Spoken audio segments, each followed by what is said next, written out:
بسم اللہ الرحمن الرحیم۔ شروع کرتا ہوں اللہ کے پاک نام سے جو بہت بڑا میرے بان نہایت رحم والا ہے۔ دوستوں، بہنوں، بھائیوں، بزرگوں، ہمارے اس پروگرام میں سلسلہ وار انبیاء کرام کے ہم حضرت اسحاق علیہ السلام کو بیان کرنا شروع کر رہے ہیں۔ آج حضرت اسحاق علیہ السلام اللہ تعالیٰ کے برگزیدہ نبی ہیں۔ آپ علیہ السلام حضرت ابراہیم علیہ السلام کے فرزند ہیں۔ آپ علیہ السلام حضرت سارہ رضی اللہ تعالیٰ کے بطن مبارک سے پیدا ہوئے۔ آپ علیہ السلام کی والدہ محترمہ نہایت متقیہ اور پرہیزگار تھی، اور آپ رضی اللہ تعالیٰ عنہ سے کوئی اولاد نہ ہوتی تھی، مگر جب آخری عمر میں پہنچی تو اللہ تعالیٰ نے آپ رضی اللہ تعالیٰ کو حضرت اسحاق علیہ السلام کی بشارت دی۔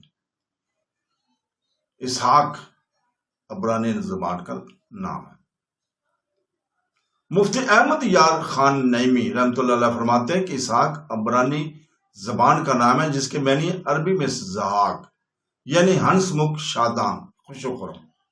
حضرت اسحاق علیہ السلام کا نسب نامہ اس طرح ہے: اسحاق بن ابراہیم بن آزر، اور وہ تارخ ہے، بن نامور بن شاروخ بن آروخ بن خلا بن آبر بن شالخ بن اکشدہ بن سام بن نو بن ملک بن متلشق بن خنوخ، اور وہ ادریس علیہ السلام ہے، بن یار دون بن محلیل بن قطان بن انوش بن شیش بن آدم علیہ السلام۔ حضرت اسحاق علیہ السلام کی والدہ محترم پر سخت آزمائش کے دن آئے تھے۔ اتنا کسی پیغمبر کی زوجہ محترمہ یا کسی پیغمبر کی والدہ محترمہ پر آزمائش کے دن نہیں آئے تھے جتنے حضرت اسحاق علیہ السلام کی والدہ محترمہ پر آئے۔ حدیث مبارکہ کے آخری الفاظ اس طرح ہیں کہ حضرت ابو ہریرہ رضی اللہ تعالیٰ سے روایت ہے کہ رسول پاک صلی اللہ علیہ وسلم نے ارشاد فرمایا، ایک دن وہ حضرت ابراہیم علیہ السلام اور حضرت سارہ رضی اللہ تعالیٰ عنہ سفر کر رہے تھے۔ وہ ایک ظالم بادشاہ کے ملک میں گئے۔ اس بادشاہ کو بتایا گیا کہ یہاں ایک شخص آیا، اس کی بیوی تمام لوگوں سے زیادہ حسین ہے۔ اس بادشاہ نے حضرت ابراہیم علیہ السلام کو بلوا کر پوچھا، یہ عورت کون ہے؟ حضرت ابراہیم علیہ السلام نے فرمایا، یہ میری بہن، دینی بہن ہے۔ پھر حضرت سارہ رضی اللہ تعالیٰ عنہ کے پاس تشریف لے گئے اور ان سے فرمایا، اے سارہ رضی اللہ تعالیٰ عنہ، اس وقت روئے زمین پر میرے اور تمہارے سوا اور کوئی مومن نہیں ہے، اور اس بادشاہ نے مجھے سے تمہارے متعلق سوال کیا تھا۔ میں نے اس کو بتایا تھا کہ تم میری بہن ہو، سو تم میرے بیان کی تکذیب نہ کرنا۔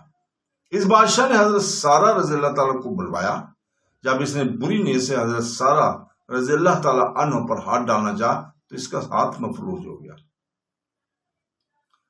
اس نے حضرت سارہ رضی اللہ تعالیٰ عنہ سے کہا، تم اللہ تعالیٰ سے میرے لیے دعا کرو، میں تم کو نقصان نہیں پہنچاؤں گا۔ حضرت سارہ رضی اللہ تعالیٰ نے دعا کی تو اس کا ہاتھ ٹھیک ہو گیا۔ اس نے دوسری بار بری نیت سے ہاتھ بڑھایا تو پھر اس کا ہاتھ مفلوج ہو گیا۔ اس نے کہا، تم اللہ تعالیٰ سے دعا کرو، میں تم کو نقصان نہیں پہنچاؤں گا۔ پھر حضرت سارہ رضی اللہ تعالیٰ نے دعا کی تو اس کا ہاتھ ٹھیک ہو گیا تھا۔ پھر اس نے بعض پہرے داروں کو بلایا اور ان سے کہا کہ تم میرے پاس کسی انسان کو نہیں لائے بلکہ جنیاں عورت کو لا کے آئے ہو۔ پھر اس نے حضرت سارہ رضی اللہ تعالیٰ کو حضرت حاجرہ رضی اللہ تعالیٰ عنہ بطور خادمہ دے دی۔ وہ حضرات حضرت ابراہیم علیہ السلام کے پاس آئیں اور اس وقت کھڑے ہوئے نماز پڑھ رہے تھے۔ انہوں نے اشارہ کیا، کیا ہوا؟ حضرت سارہ رضی اللہ تعالیٰ نے بتایا کہ اللہ تعالیٰ نے کافر کی سازش کو خود اس پر الٹ دیا۔ اس نے حضرت حاجر رضی اللہ تعالیٰ کو بطور خادمہ ہدیہ کر دی۔ حضرت ابن عباس رضی اللہ تعالیٰ فرماتے ہیں کہ جن کا فدیہ دیا گیا تھا وہ حضرت اسماعیل علیہ السلام تھے۔ جب حضرت ابراہیم علیہ السلام نے اللہ تعالیٰ سے سالہ بیٹے کی دعا کی تھی تو اس یعنی حضرت اسماعیل کی بشارت دی گئی، وہی اللہ تعالیٰ کے اذن سے ذبح ہیں۔ حضرت حاجر رضی اللہ تعالیٰ کے بطن سے حضرت اسماعیل علیہ السلام کی ولادت ہوئی تھی۔ اس کا تاریخ ابن اساکر میں ہے، جب حضرت حاجر رضی اللہ تعالیٰ کے بطن مبارک سے حضرت اسماعیل علیہ السلام پیدا ہوئے تھے تو حضرت سارہ رضی اللہ تعالیٰ عنہ کو اس کی غیرت آ گئی اور نفس میں غصہ محسوس کیا، اور حضرت ہاجرہ رضی اللہ تعالیٰ کا تعاقب کیا اور قسم اٹھائی کہ میں ان کے 3 اعضاء کاٹوں گی۔ حضرت ابراہیم علیہ السلام نے فرمایا کیا تم اپنی قسم پورا کرنا چاہتی ہو؟ آگے روایت میں کان چھدوانے کا ذکر ہے۔ حضرت اسحاق علیہ السلام کی بشارت اللہ تعالیٰ نے حضرت ابراہیم علیہ السلام کو بشارت دی تھی سورہ صفات 112 میں، اور ہم نے ان کو اسحاق نبی کی بشارت دی جو صالحین میں سے ہے۔ اس آیت کریمہ میں حضرت ابراہیم علیہ السلام کو حضرت اسحاق علیہ السلام کی واضح بشارت دی گئی۔ اللہ تعالیٰ نے حضرت ابراہیم علیہ السلام اور حضرت اسحاق علیہ السلام پر برکتیں نازل فرمائی۔ چنانچہ قرآن پاک میں ہے سورہ صفات 113 نمبر آیت میں کہ ہم نے ابراہیم اور اسحاق پر برکتیں نازل فرمائے۔ حضرت سارہ رضی اللہ تعالیٰ کو حضرت اسحاق علیہ السلام کی پیدائش کی بشارت بھی دی۔ جب حضرت ابراہیم علیہ السلام کے پاس فرشتے آئے اور حضرت ابراہیم علیہ السلام نے ان کو گائے کا بھنا ہوا بچڑا پیش کیا اور ان فرشتوں نے کھانے کی طرف ہاتھ نہیں بڑھایا۔ حضرت ابراہیم علیہ السلام اپنے دل میں ان سے ڈرنے لگے تو فرشتوں نے کہا آپ علیہ السلام مت ڈریے، ہم قوم لوط کی طرف نازل کرنے کے لیے آئے ہیں۔ قوم لوط کی طرف نازل کرنے کے لیے آئے ہیں۔ تب حضرت سارہ رضی اللہ تعالیٰ عنہ ہنس پڑے۔ اس پر حضرت سارہ رضی اللہ تعالیٰ کو حضرت اسحاق علیہ السلام کی بشارت سنائی گئی۔ قرآن پاک میں سورہ ہود 71 نمبر آیت میں ابراہیم کی بیوی جو کھڑی ہوئی تھی وہ ہنس پڑی تو ہم نے اس کو اسحاق کی پیدائش کی خوشی سنائی۔ امام رازی نے لکھا ہے کہ سارہ آزر بن باہورا کی بیٹی تھی اور یہ حضرت ابراہیم علیہ السلام کی امزاد تھی۔ یہ پردے کے پیچھے کھڑی ہوئی تھی۔ حضرت ابراہیم علیہ السلام فرشتوں کے ساتھ بیٹھے ہوئے تھے۔ اس طرح اور جب فرشتوں نے بتایا کہ وہ قوم لوط کو ہلاک کرنے کے لیے بھیجے گئے تو انہیں یہ جان کر خوشی ہوئی کہ ان کا مشورہ فرشتوں کی خبر کے موافق تھا، اس لیے آپ رضی اللہ تعالیٰ عنہ اس وقت ہنسے تھے۔ اس طرح جب فرشتوں نے حضرت سارہ رضی اللہ تعالیٰ عنہ کو حضرت اسحاق علیہ السلام کی بشارت سنائی تھی تو حضرت سارہ رضی اللہ تعالیٰ نے کہا کہ کیا میں بچہ جنوں گی حالانکہ میں بوڑھی ہوں اور میرے شوہر بھی بوڑھے ہیں۔ قرآن مجید میں ہے سورہ ہود 72 نمبر آیت میں کہا ارے دیکھو کیا میرے بچہ ہوگا اور میں بوڑھی ہوں اور یہ ہیں میرے شوہر بوڑھے، بے شک یہ عجیب بات ہے۔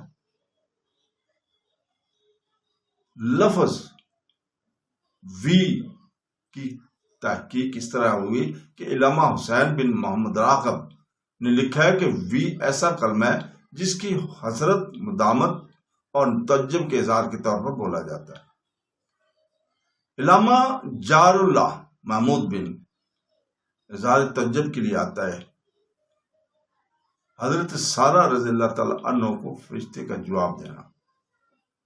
جب حضرت سارہ رضی اللہ تعالیٰ کو فرشتوں نے حضرت اسحاق علیہ السلام کی بشارت سنائی تھی تو آپ رضی اللہ تعالیٰ نے فرمایا ارے دیکھو کیا میں بچہ جنوں گی حالانکہ میں بوڑھی اور میرے یہ شوہر بھی بوڑھے ہیں، بے شک یہ عجیب بات ہے۔ تو فرشتوں نے کہا کہ کیا تم اللہ تعالیٰ کی قدرت پر تعجب کر رہی ہو؟ قرآن مجید میں ہود سورہ ہود 73 نمبر میں فرشتوں نے کہا کیا تم اللہ کی قدرت پر تعجب کر رہی ہو؟ حضرت سارہ رضی اللہ تعالیٰ نے جو تعجب کیا اس پر یہ اعتراض ہے کہ اگر یہ اللہ تعالیٰ کی قدرت پر تعجب ہے تو کفر ہے، اور اگر یہ اللہ تعالیٰ کی قدرت سے جہل ہے تب بھی کفر ہے۔ اس کا جواب یہ ہے کہ یہ تعجب عرف اور عادت کی بنا پر ہے۔ انہیں اللہ تعالیٰ کی قدرت پر ایمان تھا، لیکن چونکہ یہ ولادت عرف اور عادت کے خلاف تھی اس لیے انہوں نے اس پر اظہار تعجب کیا، اور یہ کفر نہیں ہے۔ اور جو صاحب شریعت ہوں تو اس طرح کا کیسے عقیدہ رکھ سکتے ہیں؟ فرشتوں نے حضرت سارہ رضی اللہ عنہ کو جو دعائیں دی وہ قرآن مجید میں مذکور ہیں۔ سورہ ہود کی 73 نمبر پہ اے اہل بیت تم پر اللہ تعالیٰ کی رحمتیں اور برکتیں ہیں، اور بے شک اللہ حمد و ثنا کا مستحق بزرگ ہے۔ فرشتوں نے جب حضرت سارہ رضی اللہ تعالیٰ کو دعائیں دی تو اس طرح کہا اے اہل بیت، اس سے معلوم ہوا کہ انبیاء کرام علیہ السلام کی ازواج بھی اہل بیت سے ہیں۔ حضرت سارہ رضی اللہ تعالیٰ عنہ کو اہل بیت میں فرمانے پر مختلف اقوال ہیں۔ شیخ ابو جعفر محمد بن حسن توسی لکھتے ہیں کہ فرشتوں نے حضرت سارہ رضی اللہ تعالی عنہ کو اہل بیت کا، اس سے معلوم ہوا کہ کسی شخص کی زوجہ بھی اس کی اہل بیت میں داخل ہے، یہ جبائی کا قول ہے۔ اور دوسروں یہ کہا کہ حضرت سارہ رضی اللہ تعالیٰ کو اہل بیت سے اس لیے شمار کیا کہ وہ حضرت ابراہیم علیہ السلام کی عمزاد تھی۔ شیخ فتح اللہ کا شانی لکھتے ہیں کہ مجمع میں بیان کیا گیا حضرت سارہ رضی اللہ تعالیٰ کو حضرت ابراہیم علیہ السلام کی اہل بیت سے شمار کرنا اس پر دلالت نہیں کرتا کہ کسی شخص کی بیویاں اس کے اہل بیت سے ہوئی ہیں، کیونکہ حضرت سارہ رضی اللہ تعالیٰ عنہ حضرت ابراہیم علیہ السلام کی عمزاد تھی، اس وجہ سے ان کو حضرت ابراہیم علیہ السلام کے اہل بیت میں شمار کیا ہے۔ تو دوستو ہم یہیں رکتے ہیں، اگلے قسط تک اللہ حافظ۔